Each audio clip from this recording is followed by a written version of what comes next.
May isang tanong ako para sa'yo.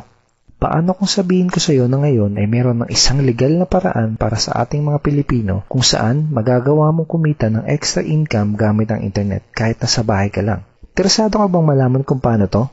Kung oo ang sagot mo, ituturo ko sa iyo ng maigi paano ka kikita ng extra income gamit ang internet tulad ko at ng mga kaibigan ko kahit nandyan ka lang sa bahay mo o kahit nasa internet shop ka lang.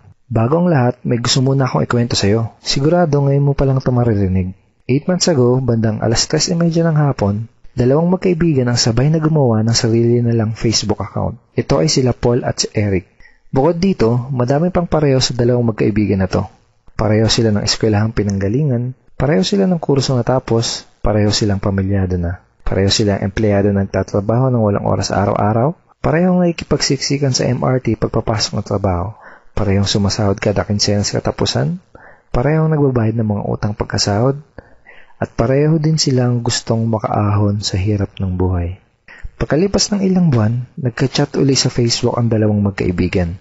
Si Paul ganun pa din. Araw-araw pa din siyang stress sa pagtatrabaho ng walang oras araw-araw. Madalas pa siyang mag-overtime kaya wala na siyang oras sa pamilya niya. Balak niya na ding mag-abroad dahil kulang na kulang ang kinikita niya para sa kanyang pamilya.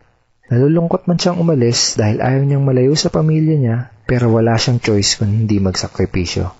Si Eric naman, kaka-resign lang. Hindi na daw niya kailangan ng trabaho. Kumikita na kasi siya ng malaki kahit nasa bahay lang siya kasama ang mag-ina niya. Malaki na din daw ang perang naipon niya sa bangko. Gusto mo bang malaman kung anong pinagkaiba nila? Si Paul gumagastos at nag-aaksaya lang ng oras sa tuwing mag-i-internet. Si Eric naman, ginamit niya ang Facebook at internet para kumita at magnegosyo. May tanong uli ako sa'yo. Gumagamit ka din ba ng computer para mag-Facebook at mag-internet? Kung gusto mo din malaman kung paano mapagkakakitaan ng oras na ginugugol mo sa pag-i-internet, ang kailangan mo lang gawin ay fill upan ang form na nasa ibaba. Ito ang ilan sa mga ordinaryong Pinoy na katulad mo na nagkaresulta, kumikita gamit ang internet.